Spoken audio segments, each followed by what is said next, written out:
안녕하세요. 저의 새로운 친구예요. 귀엽죠? 제가 2023년 겨울학기에 네덜란드에서 교환 생활을 했잖아요. 근데 너무 그 해외 생활이 재미가 있어서 한 학기를 더 연장하기로 마음을 먹었어요. 그래서 생각을 한 게 독일로 방문학생을 가는 거였고, 그래서 혼자 준비를 해서 독일로 오게 되었고, 3월 중순이 되는 날까지 해서 모든 독일에서의 행정 처리를 지금 마친 상태입니다. 4월에 학기가 시작이 되고요. 그래서 지금까지 제가 어떻게 독일 방문학생 준비를 했는지 모든 준비 과정을 다 설명을 드리려고 해요. 제가 미리 질문들을 받았어요. 그래서 Q&A 형식으로 말을 해보려고 합니다. 첫 번째 질문.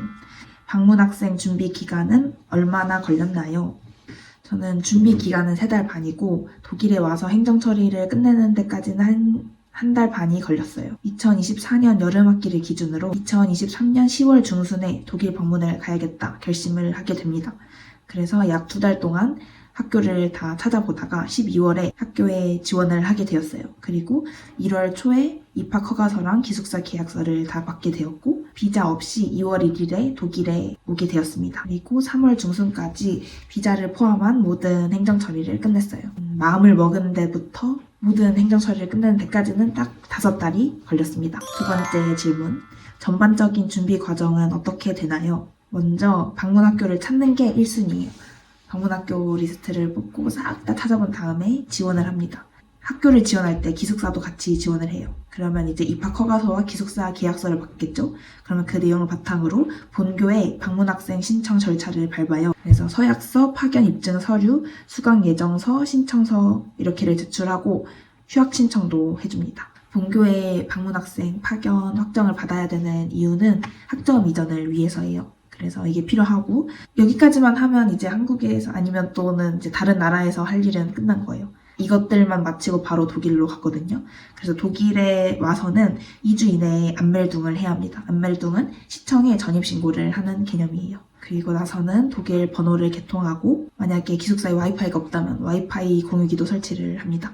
그리고 슈페어 콘토를 개설하고 보험도 들고 외국인청의 비자 태어민을 받은 후에 비자를 신청하러 갑니다. 비자 발급이 끝나면 방문 학교에 그 비자 서류를 제출하고 최종적으로 학교 등록을 마칠 수가 있어요. 학교에 최종적으로 입학 등록을 마치게 되었으면 이제 방문교에 등록금을 납부하고 학생증도 받고 학교 메일 계정도 받을 수 있게 되고 수강 신청도 할 수 있게 됩니다. 여기까지 하면 이제 학기를 준비하는 게 끝난 거예요.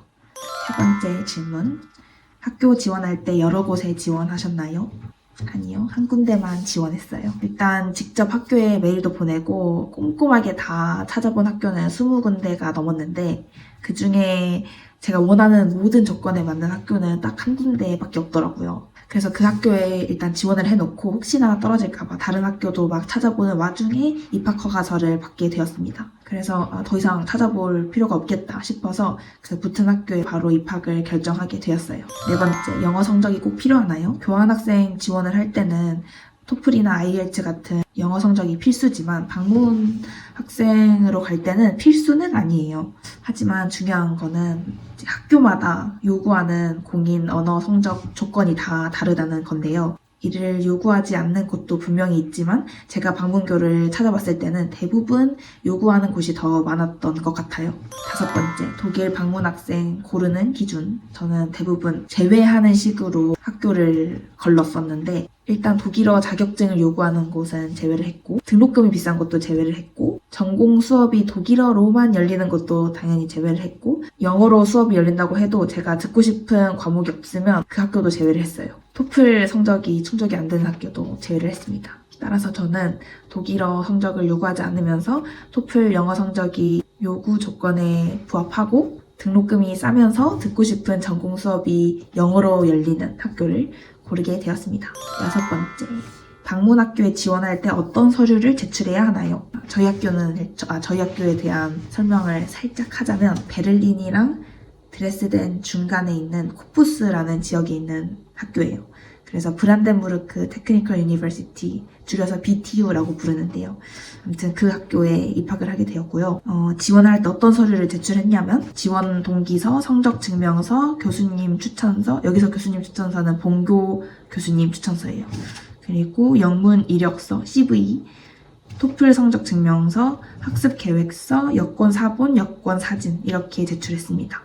이게 제출 서류도 학교마다 다 달라요. 그러니까 꼭 그 원하는 학교의 공식 홈페이지를 확인해 보는 게 중요합니다. 7번째, 비용은 얼마 정도 드나요? 아직 학기 초반이라 좀 더 지내봐야 알 것 같고요. 참고로 말씀을 드리자면 저번 학기 네덜란드에 한 학기 생활을 하면서 총 2천만 원 정도가 들었어요. 자세한 교환 비용은 정리를 해서 릴스로 만들어놨으니까 한번 참고해보시면 좋을 것 같네요. 그리고 네덜란드보다 독일 물가가 전반적으로 더 싸서 아마 그보다는 좀 덜 들 걸로 예상이 되긴 합니다. 8번째, 기숙사는 어떻게 구하셨나요? 기숙사를 제공해주는 학교로만 지원을 했어요. 그래서 작년 12월에 학교 지원을 할 때 같이 기숙사도 지원을 했는데 입학 허가서보다 기숙사 계약서를 먼저 받았어요. 그러니까 되게 쉽게 구해진 편인 것 같아요.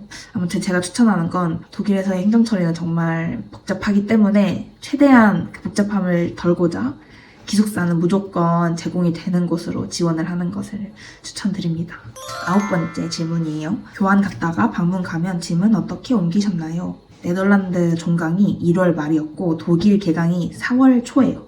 그럼 그 사이에 2달이 비잖아요. 근데 이제 한국까지 왔다 갔다 하는 그 왕복 비용이 만만치가 않기 때문에 그냥 독일로 바로 넘어가자라고 결정을 내렸죠. 잘한 결정인 것 같아요. 왜냐면 네덜란드에서 독일 넘어가는데 기차로 한 반나절 정도 걸려서 이동을 했거든요.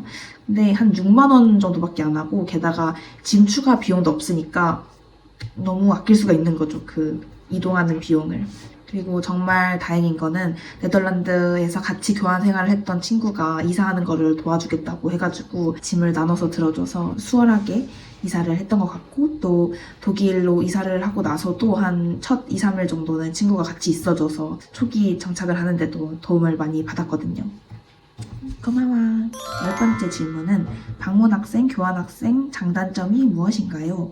교환은 본교와 파견교 모두에서 양쪽에서 노미네이션을 해줘서 가는 것이기 때문에 양쪽 모두가 파견 학생을 챙겨주는 그런 느낌이 있어요. 어느 시기에 어떤 거를 해야 되는지 다 알려주고 마감 기한을 넘기지 않게 계속 가이드라인을 제시를 해줘요. 그래서 파견을 준비할 때 부담이 조금 덜 합니다. 반면에 방문학생은 개인이 준비해서 가는 거예요. 그래서 학교가 끼는 게 아니기 때문에 1부터 100까지 다 혼자서 알아서 해야 합니다. 그래서 학교 컨택부터 현지에서의 행정 처리까지 어느 누구도 그런 데드라인을 알려주지 않기 때문에 모든 것들을 스스로 책임지고 해나가야 합니다. 그리고 교환을 갈 때는 본교에 등록금을 내고 방문을 갈 때는 방문교에 등록금을 내요. 독일 등록금도 학교마다 다 다르거든요. 근데 제가 다니는 학교의 등록금은 본교 등록금의 한 10분의 1밖에 안 돼요. 그러니까 되게 저렴한 학비로 해외에서 공부를 할 수 있다는 점은 방문 학생의 장점이라고 생각합니다. 11번째 질문. 한국인이 많이 가는 학교가 있나요? 그걸 알아볼 수 있는 방법은 뭐냐면요. 인터넷에 검색을 했을 때 정보가 있다? 한국인이 조금 있다는 소리예요. 한국어로 된 정보가 많으면 많을수록 그 학교에 대해서 한국인이 꽤 있는 학교라고 볼 수가 있겠죠. 제가 아는 선에서는 마인츠나 마부르크, 기센, UD, 비아드리나 이런 학교는 한국인이 꽤 있는 걸로 알고 있어요. 12번째. 한국인이 거의 없는 학교를 선택한 이유가 있나요? 제가 작년에 한 학기 교환생활을 하면서 친하게 지냈던 한국인 친구들이 5명 이상은 됐던 것 같아요. 적당히 얼굴만 아는 정도의 한국인은 포함하면 한 10명 정도였던 것 같은데 첫 외국 생활이다 보니까 한국인이 있으면 좀 더 의지하기도 편하고 도움도 받을 수 있고 무엇보다 심리적인 안정감이 들었단 말이에요. 근데 이제는 2번째 해외 생활이잖아요. 이제 한번 해봤으니까 이제는 아무도 모르고 한국인도 전혀 없는 그런 환경에서 생활을 해보고 싶다라는 생각이 들었어요. 교환 초반에는 영어가 익숙하지 않으니까 그걸 극복해가는 과정이 필요했지만 이제는 정말 영어만 쓰는 환경에서 지내보고 싶다는 생각이 든 거죠. 그래서 인터넷에 검색을 했을 때 한국인이 쓴 정보가 거의 없는, 즉 정보가 전혀 없는 학교로 일부러 지원을 했어요. 실제로 여기 있으면서 아직까지는 한 번도 한국인을 마주친 적이 없습니다. 지금 방학 동안 하고 있는 독일어 집중 코스에서도 한국인이 한 명도 없어서 영어로만 대화하기가 편한 그런 좋은 환경이에요. 13번째. 독일 핸드폰 번호 개통은 어떻게 했나요? 저는 독일로 이사한 바로 다음날 시내에 있는 보다폰 매장에 가서 독일 번호를 개통했습니다. 보통 알디톡이랑 보다폰을 많이 쓰는 것 같아요. 저는 보다폰에서 한 달에 20유로에 18기가짜리 플랜을 사용하고 있습니다. 참고로 남은 데이터를 확인하거나 아니면 데이터를 충전하기 위해서는 보다폰 어플을 깔아놓는 게 좋아요. 근데 한국 계정으로는 앱스토어에서 그 앱을 다운받을 수가 없습니다. 그래서 따로 독일 계정을 새로 만들어서 앱스토어에서 그 계정으로 로그인을 한 다음에 보다폰 앱을 검색해야 찾을 수가 있어요. 통신사 보다폰이나 또는 독일 계좌인 비비드, 그리고 와이파이, PYUL, 여기도 모두 다 독일 계정을 통해서만 다운받을 수 있는 앱이기 때문에 하나 꼭 독일 계정 만드는 게 아마 필수적일 거예요. 14번째, 독일 계좌는 어떤 걸로 만드셨나요? 저는 비비드를 선택했습니다.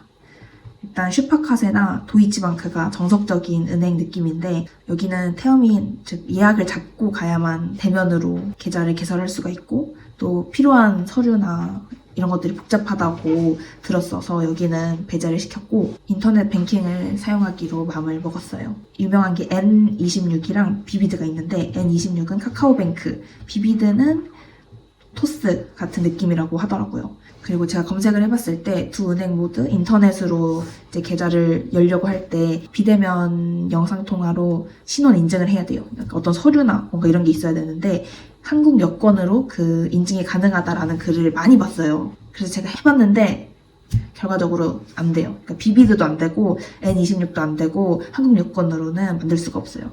그래서 제가 많은 것을 시도해봤거든요. 혹시나 안멜둥 그 증명서를 보여주면 되지 않을까 해서 보여드렸는데 그것도 안 된다고 답변을 받았고 N26에서 혹시 네덜란드 거주허가증으로 신원 확인을 해주시진 않을까 해서 보여주셨는데 그것도 안 된대요. 그래서 저는 N26은 포기했어요. 근데 비비드에서 똑같이 그 네덜란드 거주허가증을 보여드렸는데 그거는 된다고 하시는 거예요. 그래서 와, 잘됐다, 다행이다. 그래서 비비드를 열 수 있게 된 거예요. 교환 끝나고 바로 방문을 가시는 분들은 이전 나라에서의 거주허가증이나 비자, 그 실물 카드는 꼭 갖고 가시는 게 좋은 것 같아요. 이런 상황에서 쓸 수 있기 때문이죠. 15번째 질문은 기숙사에 와이파이 공유기 설치는 어떻게 하셨나요? 처음에 기숙사에 와이파이가 없어서 정말 당황을 했어요. 그래서 제가 기숙사 사무실에 문의를 해봤죠. 그래서 돌아온 답변은 PYUR이라는 회사와 따로 계약을 맺어서 와이파이 공유기를 방에 개인적으로 따로 설치를 하던가 아니면 옆반에 사는 친구한테 물어봐서 같이 와이파이를 쉐어하지 않을래? 해서 같이 쓰는 방법이 있다 이렇게 알려주시더라고요. 저는 전자를 선택했습니다. 근데 이 PYUR 회사랑 계약을 맺으려면 독일 계좌랑 독일 번호가 필요해요. 그래서 제가 이전에 독일 계좌, 독일 번호 만드는 거 먼저 설명을 드린 거고 이 두 개를 끝내셨으면 이제 이 회사에 직접 찾아가면 됩니다. 일단 첫 달은 설치 비용 50유로에 와이파이 공유기를 받는 거 그게 10유로 그리고 매달 사용료가 10유로 해서 70유로를 냈고요. 그 다음 달부터는 매달 10유로 정도씩만 내고 사용하고 있습니다. 그리고 와이파이 공유기가 집으로 배송된 후에 따로 기사분이 오셔서 설치를 도와주시는 게 아니고 혼자서 해야 돼요. 설명서에 맞게 플러그를 꽂고 네트워크를 활성화시켜주면 되는데 와이파이 공유기를 받은 그 날부터 활성화가 되는 게 아니고 그 날로부터 이틀 후에 와이파이 연결이 활성화가 됩니다. 16번째 질문. 슈페어 콘토와 보험은 어떻게 해결했나요? 정말 중요한 부분이죠. 일단 비자 신청을 위해서는 재정 증명이 꼭 필요해요. 그래서 생활할 기간 동안에 사용할 충분한 양의 돈을 묶어놔야 합니다. 그거를 슈페어 콘토라고 불러요. 그리고 비자 신청을 위해서는 건강보험도 꼭 필요한데요. 그래서 저는 이 두 가지를 한꺼번에 해결할 수 있는 코라클 프라임 패키지를 이용했습니다. 얘를 선택하게 되면 슈페어 콘토와 건강보험뿐만 아니라 그 출국일부터 학기가 시작되기 전까지 여행자 보험은 일단 공짜로 받을 수가 있고요. 저는 4월부터 8월까지 총 5개월 동안 한 달에 934유로, 약 130만 원씩 해서 4,670유로 플러스 버퍼 80유로 플러스 초기 신청비 59유로 해서 총 4,809유로를 처음에 슈페어 콘토로 넣어놨어요. 참고로 이 버퍼 80유로는 나중에 돌려받는 금액이고 초기로 일회성으로 나가는 비용은 59유로라고 보면 됩니다. 그리고 저는 무조건 월 초부터만 이 슈페어 콘토가 활성화가 돼서 그 매달 예치금을 받을 수 있는 건 줄 알았는데 그 월의 중간에도 받을 수가 있더라고요. 그거는 설정을 할 수가 있어요. 잠시 광고를 하고 가도 될까요? 코라클은 독일 함부르크 중심에 위치한 슈페어 콘토 기업인데요. 정식 한국어 웹페이지도 있고 카카오톡 채널, 네이버 블로그도 운영을 하고 있어요.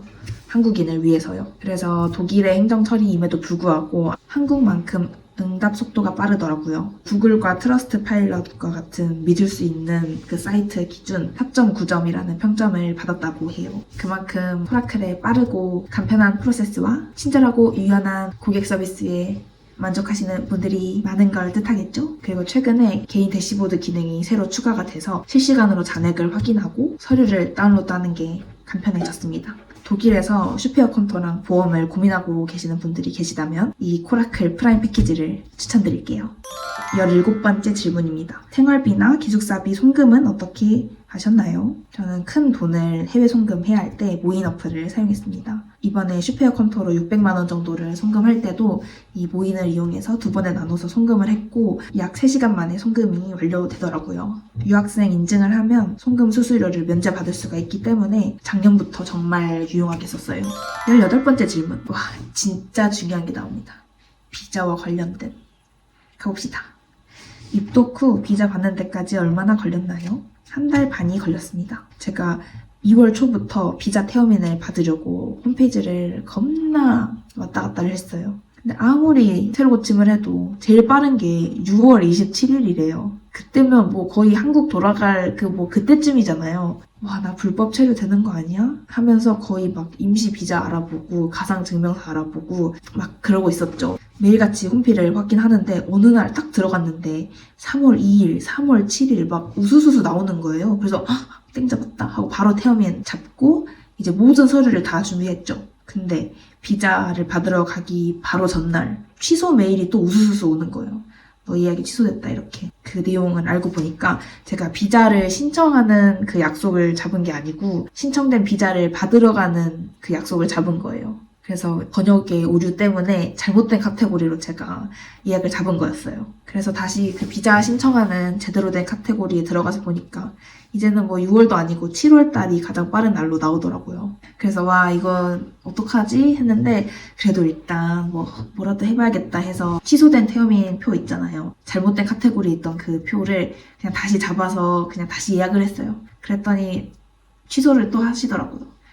다시 했더니 또 취소를 하시더라고요. 그래서 또 다시 했더니 그때서야 갑자기 취소를 안 하시는 거예요. 그러니까 한 3번 하니까 이렇게 포기하셨나 봐요. 그래서 일단 혹시 모르니까 비자 신청에 필요한 모든 서류를 다 챙겨서 그날 외국인청에 갔습니다. 이제 가니까 다행히 일단 영어를 잘하시는 분이라 소통은 편했고요. 가자마자 이제 너한테 줄 서류가 없어서 계속 취소를 했던 건데 계속 예약을 하길래 일단은 받았다. 무슨 일이냐 이렇게 물어보시더라고요. 그래서 이제 상황을 설명했죠. 제가 2월 1일에 입국을 했고 무비자로 3달은 있을 수가 있어서 4월 30일까지는 괜찮은데 그 이후에는 꼭 비자가 있어야 한다. 근데 홈페이지 예약 화면을 아무리 새로 고침을 해도 가장 빠른 게 7월이 태어민 날짜라고 뜬다. 그럼 나는 5월부터 7월까지 비자 없이 있게 되는 건데 이러면 안 되지 않냐. 어떻게 무슨 방법이 없을까요? 하면서 취소 메일 보내준 것도 받고 이게 비자 신청을 위한 그 태어민이 아닌 것도 알고 있는데 직접 와서 이렇게 말을 하지 않는 이상 어떻게 도움을 구할 방법이 없어서 신뢰를 무릅쓰고서라도 왔다. 어떻게 도움을 주실 수 있는 방법이 없을까요? 하면서 굉장히 간절하게 막 얘기를 했죠. 근데 제 설명을 듣더니 갑자기 그 큰 컴퓨터 화면을 보면서 4월 2일로 태어민 날짜를 잡아주시겠다는 거예요. 그리고 그 직원분의 컴퓨터에는 가장 빠른 게 4월 초였고 그 이후에도 조금씩 자리가 있었는데 일반 사람들이 보는 그 예약 화면에서는 그게 안 떴던 거예요. 그래서 그 직원분도 이거 홈페이지상에 약간의 문제가 있는 것 같다. 하지만 분명 이 4월 초에 자리가 남아있으니까 이때로 예약을 잡아주겠다. 그리고 서비스 팀에 말해서 그 문제가 되는 부분도 고쳐야 할 필요가 있는 것 같다. 말해줘서 고맙다. 이렇게 말씀을 해주시는 거예요. 와, 드디어 문제가 해결됐구나. 한시름 났다. 이렇게 된 거죠. 그래도 그 이후에도 노트북을 볼 때마다 그래도 한 번씩 그 페이지에 들어갔어요. 혹시 모르니까. 어느 날 봤는데 갑자기 3월 14일 자리가 하나 남았다고 뜨는 거예요. 그러니까 13일 밤에 14일 예약을 잡은 거예요. 바로 다음날. 근데 다행히 제가 서류를 다 준비해 놓은 상태라서 별 문제 없이 다음날 바로 비자를 신청하러 갔죠. 이런 과정을 거쳐서 2월 1일에 입국을 해서 그때부터 태어민 날짜를 찾아보다가 3월 14일에 비자를 신청하러 갈 수 있게 되었습니다. 19번째 질문. 독일에서 비자 신청 시 필요한 서류는 뭐가 있나요? 거주허가 신청서, 입학 등록서, 보험 증명서, 슈페어 콘토 증명서, 임대 계약서, 실물 여권, 여권 사진 이렇게 필요했습니다. 안멜둥 하면 받을 수 있는 서류인 멜데베 샤이니궁이라는 서류가 있거든요. 그리고 집주인 계약서도 있어요. 그래서 그 두 개도 혹시 몰라서 들고 갔는데 걔네들은 필요가 없다고 저한테 되돌려 주셨습니다. 그리고 낼 때 최종 입학 등록서를 내야 돼요. 학교 입학 등록서를요. 근데 제가 아직 그거를 받지 않은 상태였어서 그냥 입학 허가서만 들고 갔거든요. 그랬더니 그 직원분이 이게 입학 등록서가 필요하다. 이제 그것도 제가 상황을 설명했죠. 입학 허가서 밑에 이제 조항들을 보시면 비자를 먼저 받은 후에 그 비자 서류를 학교에 제출해야 최종 입학 등록서를 받을 수가 있다라고 써져 있다라고 이제 설명을 하니까 그렇군 하고 이제 그럼 비자를 발급을 해줄 테니까 입학 등록서를 받게 되면 나중에 따로 메일로 보내줘 이렇게 말씀을 해주시더라고요. 그래서 그 부분도 아주 스무스하게 넘어갔습니다. 20번째 질문입니다. 외국인청에 비자를 받으러 가면 어떤 절차를 밟나요? 일단 준비해간 서류를 냅니다. 그러면 이제 서류를 조금씩 확인하시다가 눈동자 색을 물어보세요. 그리고 저의 키를 물어보세요. 그리고 제가 낸 그 여권 사진을 어떤 서류에 붙여서 저한테 주세요. 그리고 인적 사항들이 맞는지 확인을 하고 사인을 하라고 하십니다. 그럼 그 서류를 사인하고 다시 내고요. 그 다음은 지문 등록을 해요. 오른손 엄지 검지, 왼손 검지 이렇게 지문 등록을 하면 끝나는 거예요. 비자 발급 비용은 100유로였습니다. 실물 카드는 4주 후에 집으로 배송이 된다고 안내를 받게 되고요. 실물 카드를 받기 전까지 저의 신분을 증명해주는 종이로 된 비자 서류를 또 함께 주십니다. 그러면 진짜 끝이에요. 이 과정은 한 10분 정도도 안 걸렸던 것 같아요. 되게 금방 끝나더라고요. 21번째 질문. 비자는 몇 개월 준비해갔고 기간은 어떻게 받으셨나요? 4월부터 8월까지 총 5개월치 슈페어 콘토를 준비해갔고 비자도 5개월을 받을 걸로 예상을 하고 갔어요. 근데 막상 가니까 저한테 따로 뭐 물어보는 것도 없이 그냥 바로 2년으로 해주시더라고요. 2년? 2년을 해주시더라고요. 그래서 2024년 3월 14일부터 2026년 3월 13일까지 거주 허가를 받게 되었어요. 외국인청마다 그리고 직원들마다 좀 깐깐하신 분들도 있고 너그러우신 분들도 있고 다 스타일이 다른 것 같아요. 약간의 운이 작용하는 것 같습니다. 22번째 질문이에요. 비자와 거주 허가증이 어떻게 다른가요? 비자와 거주 허가증이 어떻게 다른지는 제가 제일 궁금했던 부분이었는데요. 일단 독일로 입국하기 전에 한국에 있는 독일 대사관을 통해서 입국 허가를 받는 걸 비자라고 해요. 그리고 독일에 와서 무비자로 체류 가능한 90일 그 이상을 더 체류할 경우에 관할 외국인청에서 거주 허가를 받는 걸 거주 허가증이라고 합니다. 즉 비자는 상대국 방문을 위한 방문 허가의 목적성이 강하고 거주 허가증은 말 그대로 장기적으로 독일에서의 거주를 허가해준다는 그런 증명이 되겠죠. 그래서 지금까지 편의상 제가 위에서 다 비자라고 얘기를 했는데 엄연히 말하자면 거주 허가증이라고 말할 수가 있겠네요. 23번째 질문. 방문 학생 가기 전 회화, 알바 둘 중에 하나만 고르자면 저는 무조건 알바요. 왜냐면 회화는 와서도 늘릴 수가 있고 매일매일이 회화를 연습할 수 있는 장이 되는데 돈은 여기 와서 벌기가 힘들잖아요. 그리고 방문학생 기간은 돈을 모으는 기간이 아니라 새로운 경험들을 하면서 돈을 쓰는 기간이기 때문에 넉넉할수록 좋다고 생각해요. 그리고 해외 생활을 하면 돈이 줄줄줄 나가기 때문에 할 수 있는 한 돈은 많이 모아오길 추천드립니다. 마지막 질문. 독일에서의 생활을 해나갈 때 알고 있으면 좋은 점은 무엇이 있나요? 독일에서의 정착을 준비하는 과정이나 행정 처리를 할 때 이게 분명 돼야 되는데 왜 안 되지? 하는 경우가 정말 많았거든요. 와이파이 공유기를 연결했는데 인터넷이 안 된다든지 슈페어 콘토에 돈을 보냈고 입금이 완료되었다고 했는데 잔고에는 아직 0원이라고 뜬다든지 방문교회 최종 입학 등록을 위한 서류를 모두 제출했는데 등록이 아직 안 됐다고 뜬다든지 이렇게 어떻게든 도움을 요청해서 물어보면 모든 게 이미 잘 되어 있으니 너가 할 수 있는 건 기다리는 것밖에 없다 라는 대답을 정말 많이 들었어요. Please be patient. 그 말을 정말 많이 들었어요. 그러니까 한국에서는 웬만한 일들이 빛의 속도로 이렇게 착착착착 진행이 되잖아요. 근데 독일은 우리가 생각하는 것보다 더 많이 그 일의 진행 속도가 느린 것 같아요. 제가 네덜란드 교환 생활을 하면서도 정말 많이 느꼈고 독일에 있으면서도 느끼는 건데 걱정하고 불안해했던 일은 대부분 일어나지를 않더라고요. 그리고 당황스러운 상황이 생기더라도 다 해결할 수 있는 방법이 있다는 걸 느꼈어요. 그래서 단 한 가지 말씀드리고 싶은 건 걱정하지 말라는 거예요.